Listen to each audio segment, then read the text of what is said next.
started. Okay. So, sponges we're kind of done with what we're going to learn about them because there's not a whole lot to learn about them. They're so basic. But we are going to combine that group with the jellyfish group. So that's what we're going to start on today is jellyfish and corals and also what's called hydra. Now, I have never done the hydra lab, but Ms. Rogers left information about that. And I've looked it up and I think it's something we can do. So I've ordered, or I'm going to order. I'm going through the process of getting the funds to order the hydra so we can do the hydra lab. The hydras are a type of jellyfish, really. They're in the same group as that. So we will do a really fun lab with the hydra when we get those. The day we do the lab will depend on when the hydras come in. Whenever they come in, we'll do the lab the next day, so we'll just fit it in wherever we need to. All right, now again, we always come back to this slide when we're starting a new section. And we're in the domain Eukarya, Kingdom Animalia, Phylum Porifera was what we just finished, and now we're on Cnidaria. Cnidarias are jellyfish and corals. So corals are actually in this group as well, so we'll spend a bit of time talking about the coral reef and why the coral reef is so important.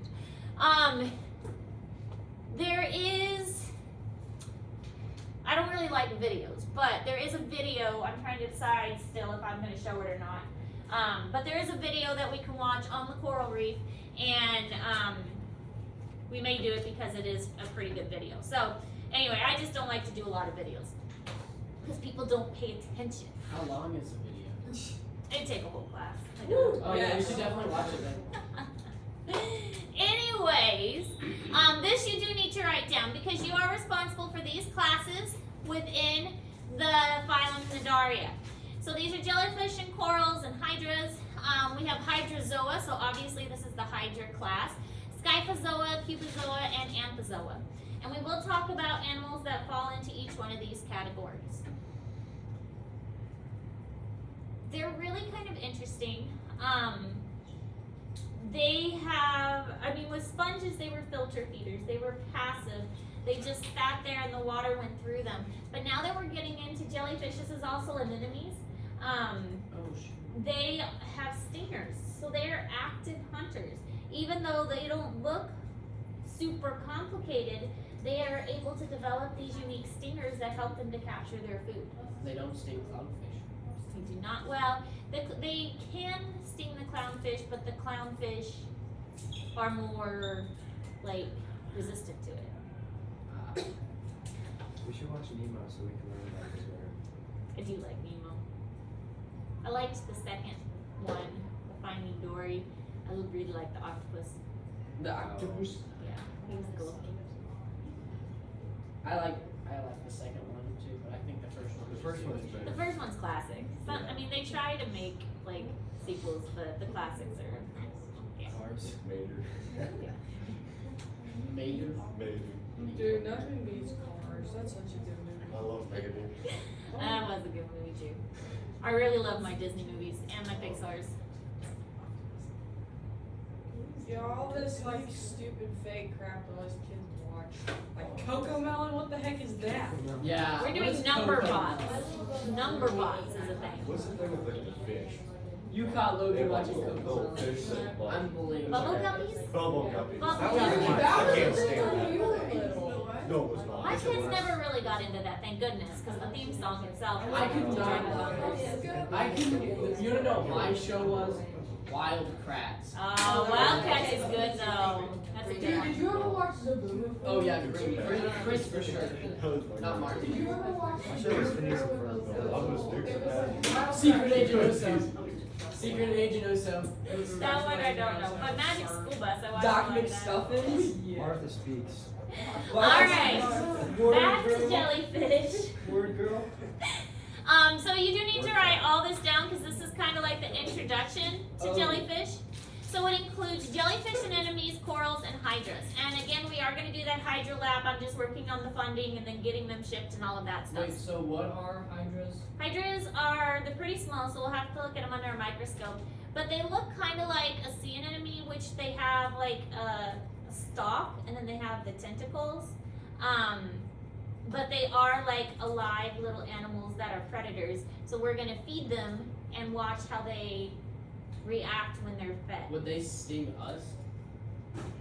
Like, They might try, but they're so tiny, I don't think it would penetrate our skin. I'm gonna try. I'm gonna try and get stung by a hydra. Yeah. Just like with the sponges had over 9,000 species. These have 9,000 species as well. So another kind of, I want to say large group because there's obviously larger groups, but it's large enough. Mostly marine or saltwater, although the hydras that we're going to get are freshwater hydras. So they're able to survive in freshwater conditions. But most of these are going to be saltwater marine ones. They have a specialized cell called the cnidocytes. These are the ones that are used for stinging. So the cnidocytes are the ones that are used for stinging. They're specialized cells. They're really kind of weird. We'll talk more about them. But they have like a little lid on them, and when that lid gets popped open, it kind of, the stinger kind of just springs out of it. So the stinger's coiled up like a spring, and when the lid pops off, the stinger springs out of it. Some of them are mobile and move around like the jellyfish, and some of them are stationary, such as the coral and anemones. Reproduce both sexually and asexually. So some of them can reproduce by budding, and others can reproduce sexually. And we'll talk about that as we go on.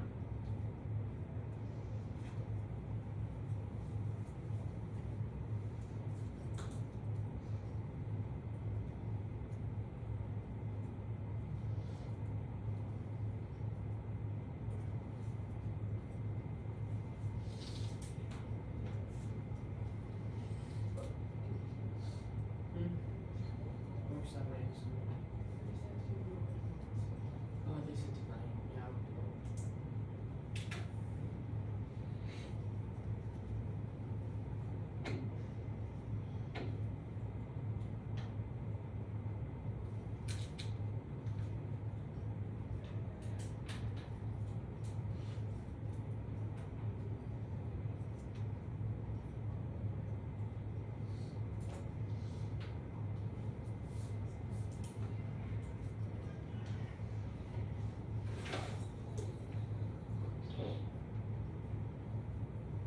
Can't believe it. This semester's almost over. It's moving really fast. The semester's like halfway done. It's moving really fast. September just is gone. I don't even know what happened to Yeah, September. October's already like halfway done. Yeah. Yeah, today's payday. I'm just excited because my wrestling season starts on the 1st. Wrestling's fun. I was thinking of getting my kids into wrestling. My boys especially would like it. Alright, so Nidaria has these different groups. We've got the cubozoa, which is something called box jellies. Scyphozoas are the jellyfish that you think of like most of the time. So these big pretty moon jellies that you see in aquariums. Anthozoas are the anemones and corals, and hydrozoa is the hydras. This is what the hydra looks like, and then the Portuguese man of war. So cubozoa, scyphozoa, anthozoa, hydrozoa, those are the ones that make up most of the Nidaria group. Are those the ones that are those? No. Those. Wait, hold on. Go back. Or hold on. This one? Yeah, those are the ones that are in Finding Nemo, right? Yes, so those are the ones they bounce on top because it's the tentacles that sting, it's not the top that stings. So the tentacles that are hanging down, those are where the stingers are located, and they will capture the fish in those, and then the mouth is kind of located like underneath in the center. But they don't have teeth. Do they? No. Oh, that'd be weird. So here's corals.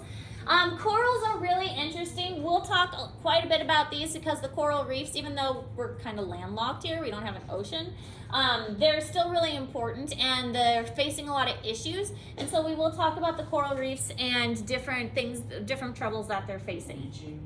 Bleaching is the major one, yes. This is what a coral reef looks like.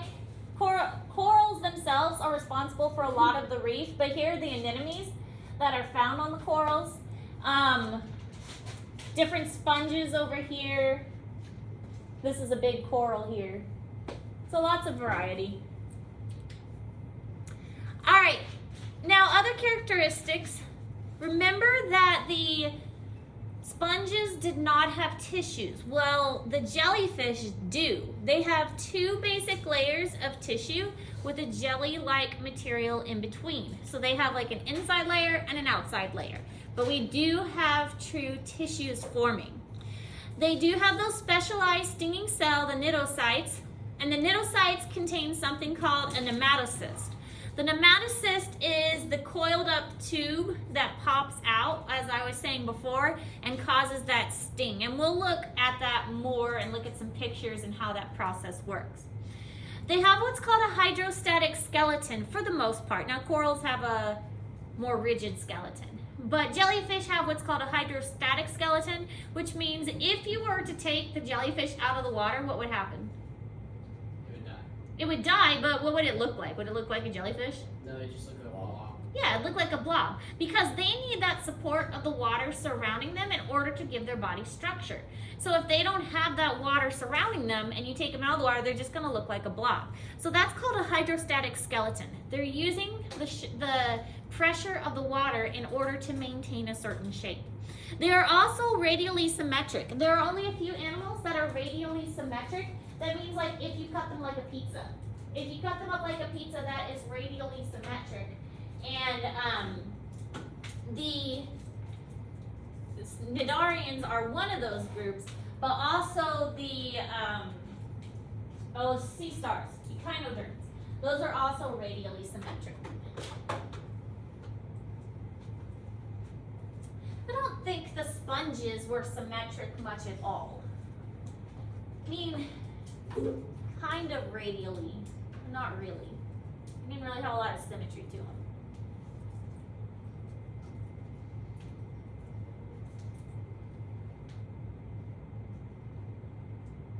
Now I want pizza. Let's order it. Alright.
This is what the cnidocyte and the nematocyst look like. So the whole rectangle is the cnidocyte.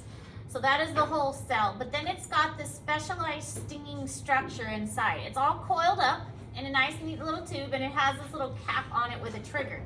So these triggers are sensitive, and when the trigger gets activated, the blue cap comes off, and basically it kind of turns inside out. So this part is going to turn inside out and kind of fling this thread. So that's one of the reasons jellyfish stings hurt so bad, is because this thread is getting injected inside of the whatever it's stinging. So this barb makes it difficult to pull out, but now you've got this stinging thread that is inside, and once it's in there, it just keeps stinging for a while. Jellyfish, there are some types that can be quite dangerous. That if you get stung by a jellyfish, it is quite dangerous. I think people have died from it, but I know it is intensely painful, very, very painful.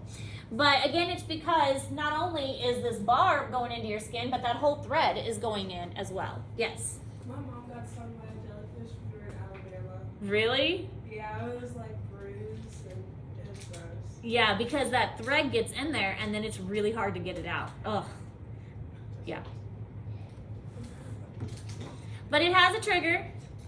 And then once that triggers, it flips that cap. This turns inside out and shoots that thread out. Very painful. Here we can see the process happening again. Here's the prey. So this is on the tentacle. Here's the little nidal sites on the tentacles. So this whole thing is the nidal site, and then we have the nematocyst on there. Here's the trigger with the cap. The trigger gets activated, the cap opens, it turns inside out, gets injected, and here again is that long thread that is actually inside the prey animal. So pretty hard to get that out and very, very painful. This is what it looks like under a microscope. This one has been activated already. You can see the thread hanging out of it, but here are other ones on the side that have not been activated yet. Imagine multiple of those in at once. I know, because usually it's not just one. Usually multiple of these get triggered. Yes. All right, so that's all the information we're going over today. Jellyfish are pretty cool. You can see even just going from sponges to jellyfish, there's a lot of changes. They've already got a more practical defense mechanism and a way to hunt for prey. They've got true tissues and they can move around, whereas the sponges were stationary. So there's a lot of changes that are happening just between these two groups of animals. Jellyfishes have brains. They do not have brains or a real nervous system yet. So how do they know what to do if they don't have a brain? It's a good question, but it's... Do they just float around and don't have a conscience to do anything, or? Pretty much. They're not. They definitely don't have a conscience. If they do have some nerves, the nerves are very, very primitive, and it doesn't really allow them to think and process. We don't see animals. We can determine if something is thinking by whether it can learn something. We don't see the ability to learn until much later. Insects can learn. So they have enough of a nervous system that they can actually learn and process things. Like think of bees, for instance. Bees can learn where a flower is and they go back and tell the other bees and they can learn. They do their little bee dance. They do the little bee dance. So jellyfish, to the best of my knowledge, they don't learn, and so they don't have that capability. So do they just Float around with no reason and just kind of collect food and eat all day? Kind of, yeah. And every now and then Why can't reproduce. that be done? Yeah. Is it true that if you pee on a jellyfish skin, it'll go away? I think there's a little bit of truth to that. I think that the ammonia that is in urine will neutralize the stinging, but it's not like a cure. It just makes it feel a little better until you can get help. So, and it's more that the ammonia that's in the urine is what's doing it. So. I wasn't, if my mom and dad, they were out there, I wasn't with them. I was on the beach. But it's not going to cure it. It's just going to make it sting a little bit less. So, any other questions? All right, you guys have your sponge coloring assignment that we started yesterday. If you were gone yesterday and didn't get it, I've got copies of it up here. It is a paper one because there was coloring involved, so I figured it would be easier to do on paper. But you read the front and answer the questions on the front, and then it tells you what colors to color the back. It tells you color this blue, color this green. This isn't due until next Friday, so you have plenty of time to work on it. Most people finished it up yesterday, so it didn't really take very long. The other thing is there's a new labeling assignment in Google Classroom. The new labeling assignment, I put it as a Google slide because I know you can do text boxes and things in Google Slides. So I made it as a Google slide, but it is a labeling assignment for Nidarians. So you're labeling the different parts of the Nidarian, and since we didn't go over a lot of the parts yet, you'll probably need Google to help you find out what they are. Any questions? That's also due next Friday. Is that what you're gonna ask? Yeah, next Friday. Only things due today is the invertebrate crash course and the Jonathan Bird sponge video. Those are the two things that are due today. Okay? All right, get to work.